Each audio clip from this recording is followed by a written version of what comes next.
महिला क्षेत्र में ओडिशा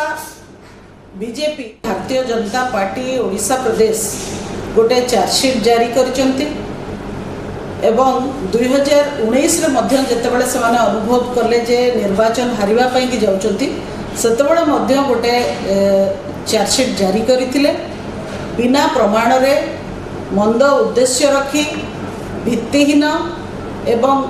असम्मानजनक असत्य कथा कहीकि शासक बिजु जनता दल नारे से माने जो नैरेटिव क्रिएट करिया को चेष्टा करुचंती एटा राजनैतिक उद्देश्य प्रणोदित एवं जदि बीजेपी ओडिशा रो नेता मानक नारे चार्जसीट करा जाए ताले सेटा गोटे ग्रंथ हम महिला क्षेत्र में ओडिशा बीजेपी अनेक एलिगेशन आनीची बिजु जनता दल सरकार उपरे अथच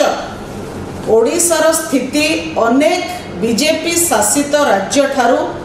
बहुत भलरे अछि। महिला उपरे होउथुबा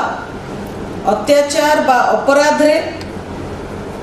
ओडिशा बीजेपी निज संकीर्ण राजनैतिक उद्देश्य को